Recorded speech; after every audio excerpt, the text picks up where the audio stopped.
The plot continued to thicken with 8 members of the APC, members of the House of Assembly in Benue State, serving a notice of impeachment on the governor. One begins to wonder what is really happening in Benue State. The controversies, condemnation continues to trail that intent by those members of the House. And even the National Assembly came out to denounce and call it a desecration of legislative sanctity. When you heard about this, what was your view about that?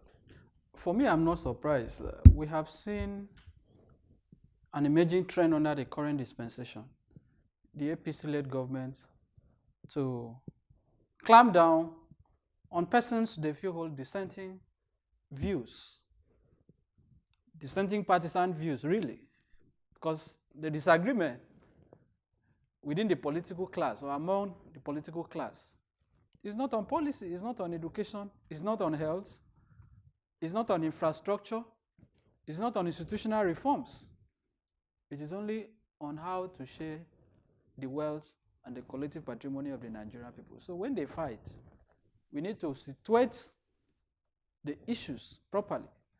But that being said, it is also important to note that a governor in Nigeria is removable, is impeachable under the Constitution. Very good. That's where I'm actually, is it really lawful? How lawful is the signing of the impeachment notice by 8 out of the other members of the House? How lawful is it? What does the Constitution really say about that? The procedure for impeachment is clearly outlined in the Constitution.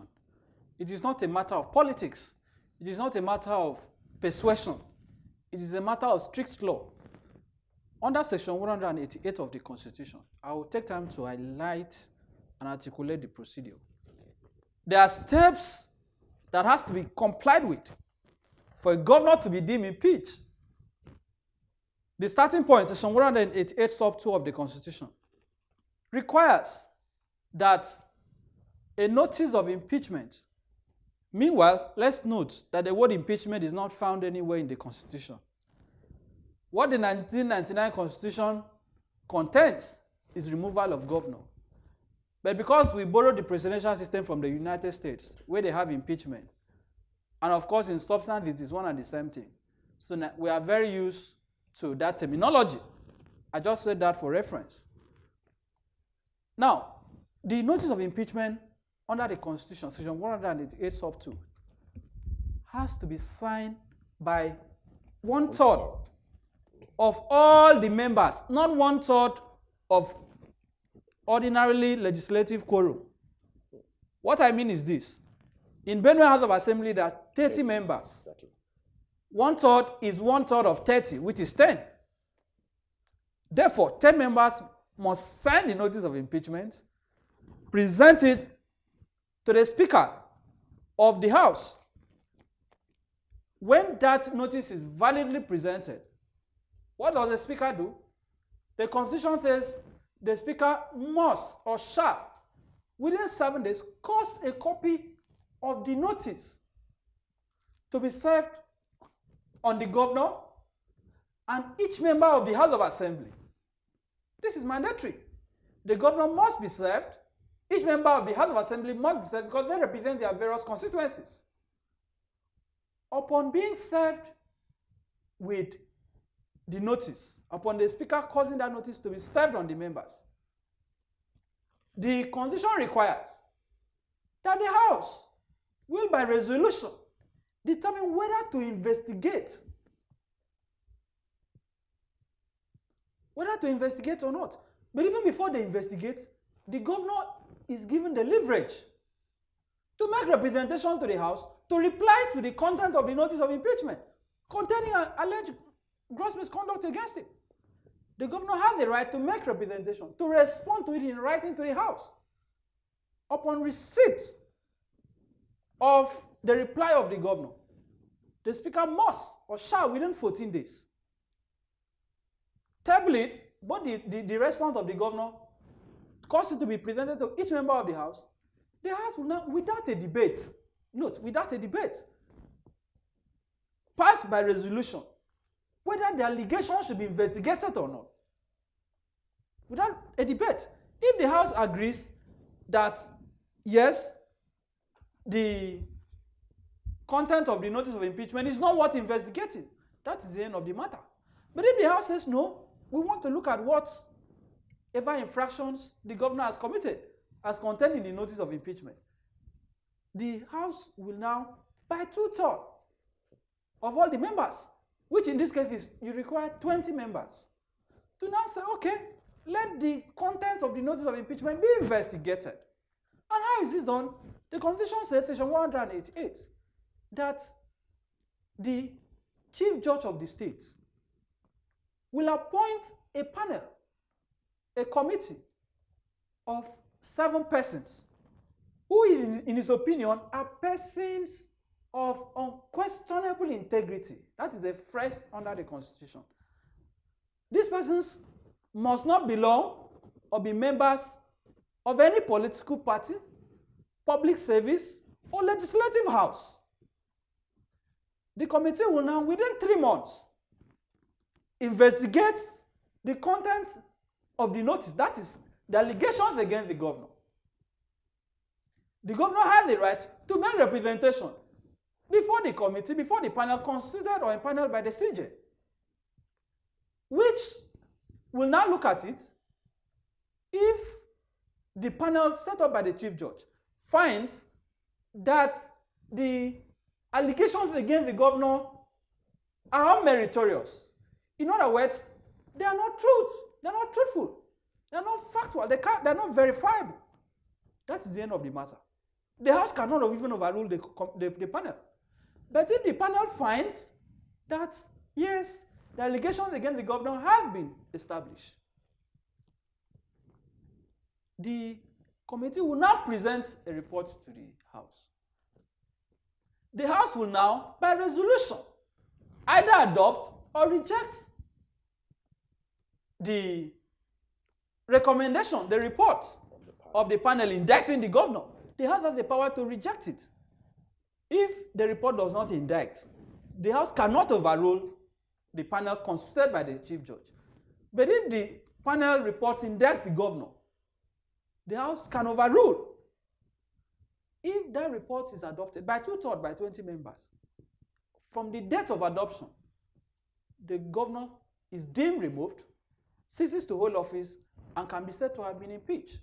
Now, so in summary, that is a constitutional procedure for removing a governor. Having analyzed these constitutional provisions for removing the governor, how far will this go? Will this crisis go? Is it dead on arrival, or do we still see this aberration, so to say, coming to fruition? No, what we have witnessed, what we have seen in Benue State is a caricature. It is a charade. It is an aberration. It is a mockery of legislative process. It is an assault on democratic process. It is an attack on rule of law. What they have effectively done is to set fire on the spirit and letters of the Constitution, because 8 members cannot even constitute a quorum for ordinary legislative business, not even to impeach. Under section 96 of the Constitution, you require 1/3 to sit for ordinary legislative function, which is 10 members, for the House to be said to have formed a quorum to do any other business of the House. They need 1/3. How much more impeachment? Now, this is not the first time. 8 members cannot issue a notice of impeachment to the governor. My position is this, that the 8 members who sat, some reports say 12. I don't know which one is accurate. Whether it is 8 or 12, it is still a nullity, and I'll tell you why.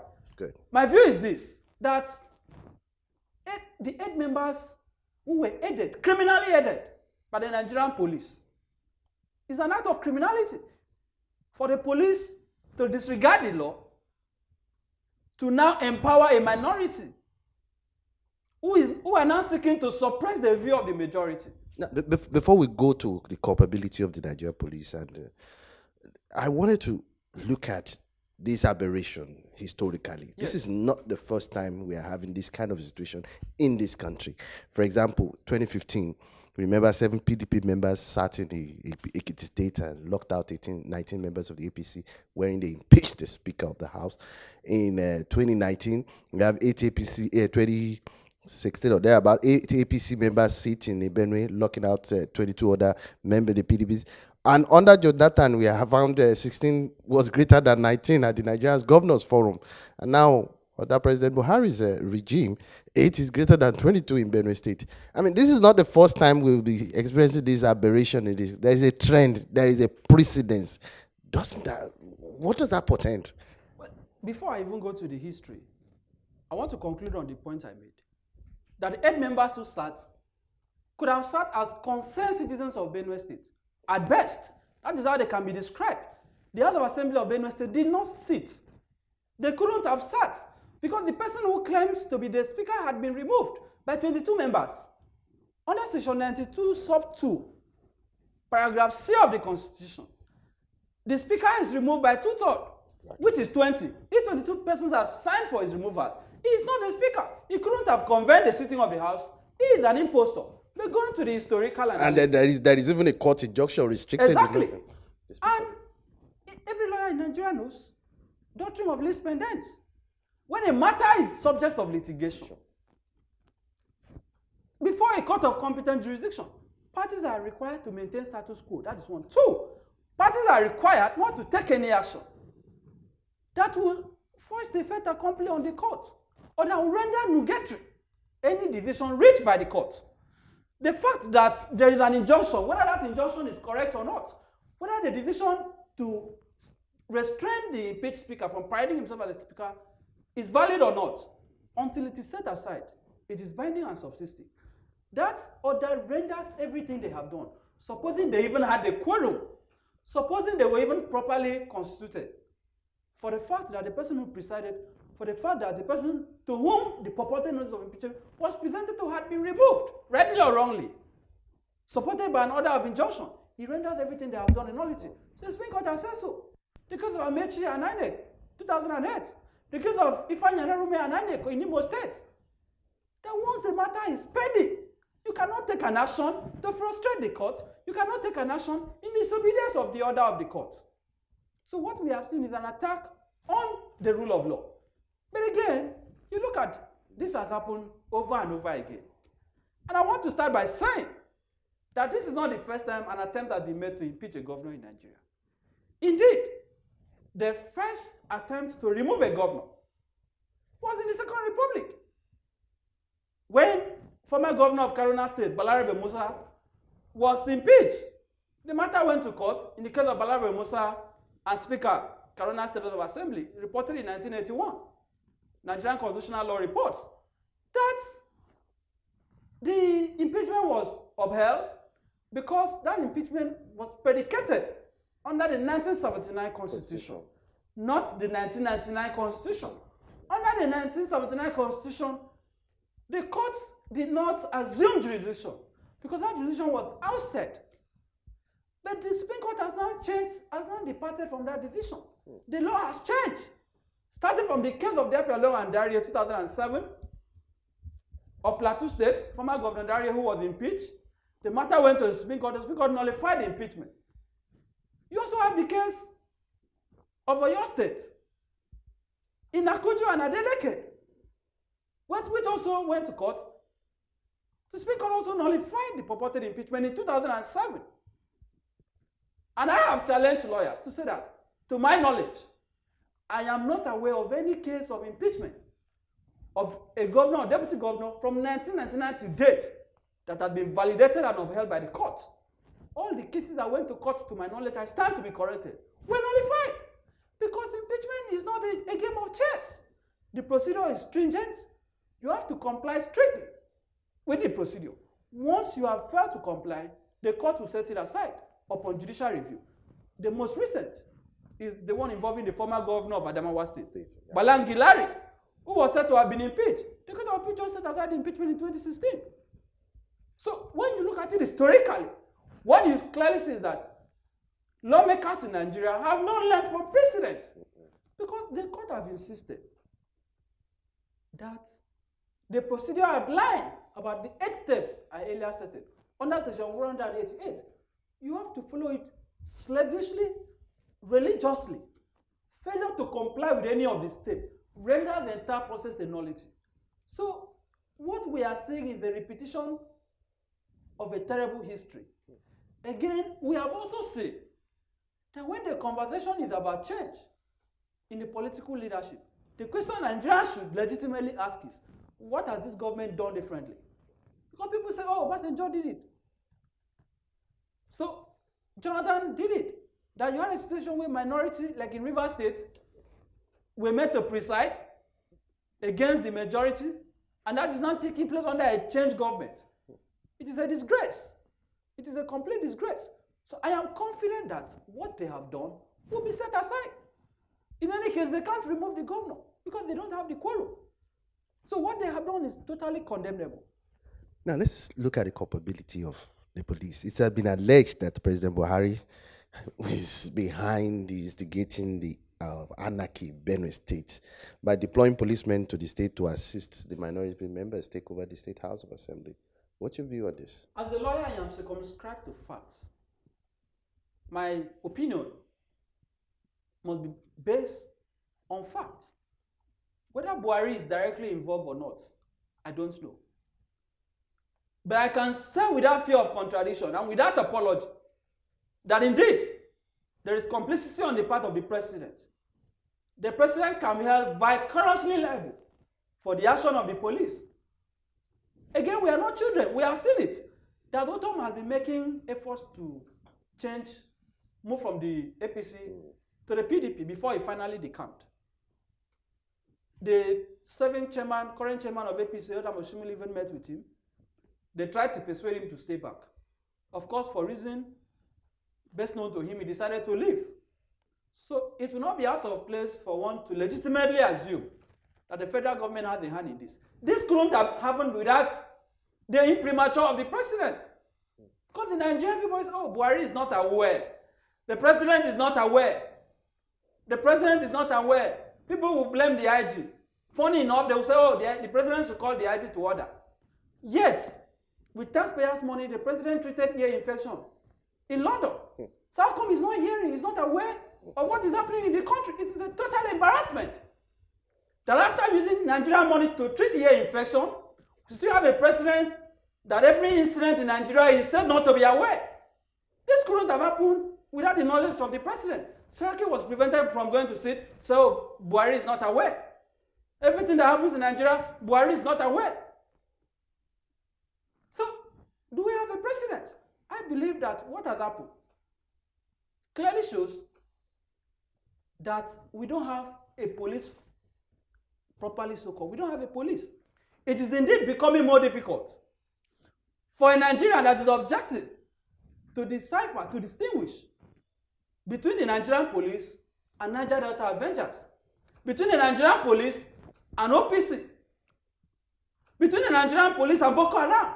It has gotten that bad because when you have institutions of state deploying unconstitutional means, engaging in brazen illegality to subvert the rule of law, to perpetuate unconstitutionality, to promote a partisan agenda, one calls to question whether indeed this is a law enforcement agency.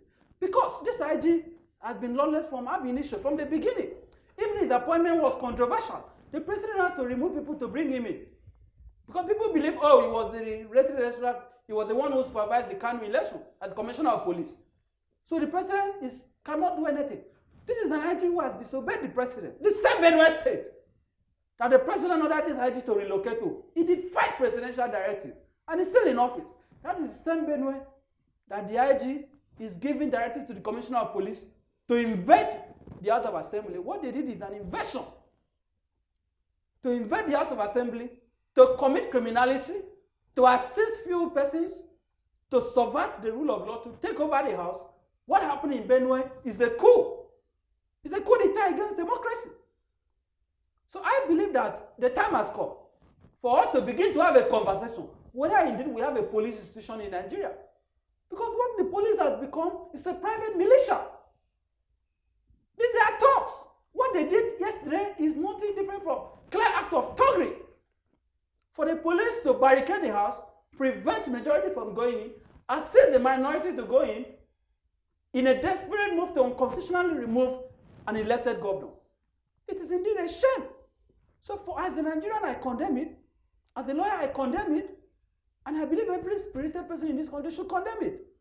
Because if we don't stop this culture of illegality, this culture of impunity, everybody will become a victim. It is not about Ruto. I'm not a fan of the Benue governor. He has issue with payment of salary. He has issue with bearing responsibility as the governor. But we cannot sacrifice the rule of law. You even have a situation where EFCC, within 24 hours of the invasion, is coming out to say they are probing him. What happened all this while? The institutions of state are now being made to play a partisan agenda. So the police has to search itself. They need a soul searching to be able to address what is going on. This should not be aided. And I believe Benue people should rise up and oppose them. We cannot sit back and allow these invaders, these attackers, to subvert constitutional process. The president should be ashamed of himself. The president should cover his head in shame that having promised change. This is Buhari that in 2003, when he lost the election under NPP, he went out to protest on the street. Buhari was tear gas. He went to court. Femi Falana handled the case for them. IGP and Inspector General of Police. The court of appeal said you don't even need police permit to protest. So even Buhari has been a victim of this kind of illegality. Buhari has been a victim of impunity. That is the same Buhari today that is allowing the culture of impunity to fester. Unabated. Now, let's look at the political scene. There's been issues as regards defections, and we've seen how this has played out in the National Assembly, and we're seeing how this has played out. It's been played out in in different states, and one begin to see a deja vu, so to say, to what happened prior to 2015 general elections in 2015 that eventually saw the removal, so to say, the stripping away of the PDP. Are we experiencing the same thing? Does this portend? What does the present events? What does it portend for the future, especially as 2019 approaches? It is a fight within the ruling class. The fight is not really about the betterment of Nigerians. It is not about improvement of healthcare. That was the first point I made. What we are seeing is a crack within the ruling class, and it is good for the masses. Because when the ruling class is united, it escalates the impoverishment of the people. But when the ruling class fights and their rank is depleted, you are likely to see this kind of episode that is ensuing. We saw this during the last election, when some persons left the PDP and formed a new PDP. Kwankwaso Amechi, who is now an apostle of change, in quotes today, and others, Tambuwal and the rest, defected. That substantially affected the fortunes of then President Jonathan and the PDP in the last election. It seems history is repeating itself. Whether that repetition will have the same consequence and results is left for time to determine. But what is clear, however, is that the APC, which has never been a party from the beginning, APC is not a party. You cannot have a party without ideology. It is just a conglomeration of people who have a common interest. In which case, the interest is even at variance with the interest of the Nigerian people. So, what we are seeing is a depletion of their rank. What we are seeing is a fight for power. We are hoping that one way or the other, this development in the political scene will have an impact on the 2019 election. Because this government has to be stopped. If this government is not stopped, this government may stop Nigeria. It has gone beyond the level of saying Buhari is from the north. Let the north complete 8 years. Nobody will be insulted with that kind of argument. We have gotten to a point that the survival of the Nigerian state is at stake. Look at the killings that are going on in Zamfara, the killings in Benue. They claim they are bandits, Fulani herdsmen, or whatever they are, whoever is responsible, they are killing people. You are seeing retaliatory attacks. Nigeria officially is not at war. But yes, killings are going on. The president is not bothered. He's not concerned. They are now claiming they have deployed 1,000 strong force. But they had 4,000 policemen to deploy to Ekiti. So, 2019 will be interesting.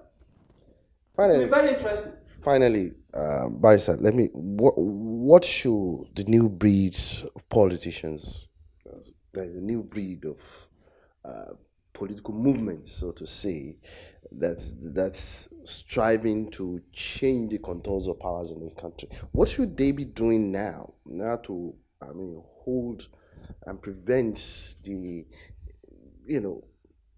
seeing this schism that exists within the establishment parties? What should they be doing now in order to take over power?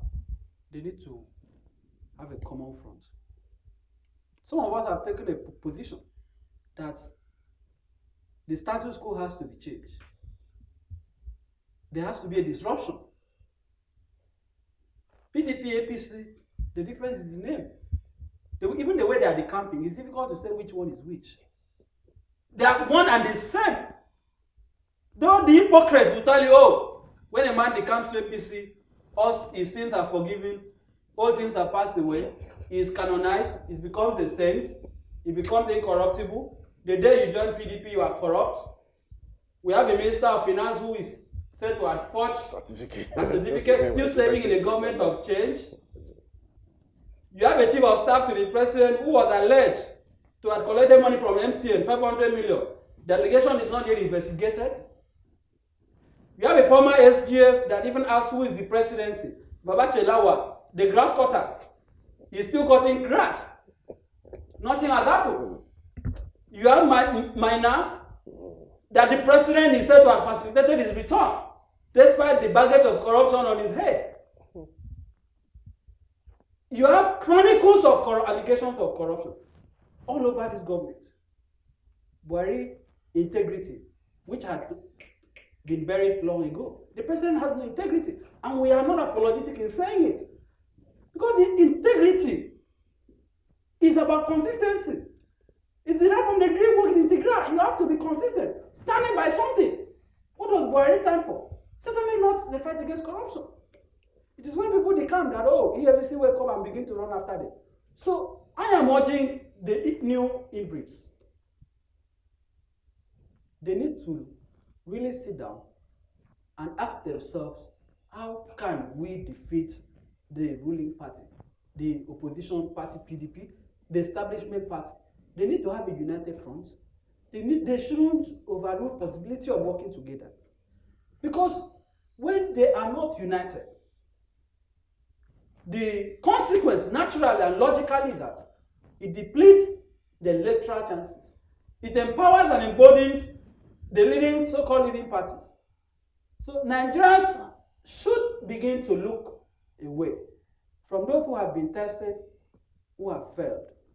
Nigerians should try something radical, something different. You can't use the establishment to disrupt the establishment. You can only use a product that is anti-establishment to change the establishment. Buhari has proven it. That it is not enough for someone to claim to have integrity. What is the value? What can the person offer? Is it in economy? Is it in technology? Is it in the fight against corruption? We need someone from the outside. So I am urging the new people who are showing interest to continue. Indeed, they have proven to be courageous. So Nigeria should give them a chance. We should give them a chance. France Africa did it. That someone that is not within the establishment can emerge as the president. So why is our case different? Why is Ghana getting it in leadership? Why is Kenya even doing relatively better than us in democratic values? Why is South Africa even doing better than us? Why is Ethiopia being able to have competent leadership? That they have now acquired the 100 aircraft in their fleet. But as a nation, the giant of Africa, we recently celebrated a logo of a national airline. So Nigerians should, all of us should have a sense of collective shame as we approach 2019 to say, enough is enough.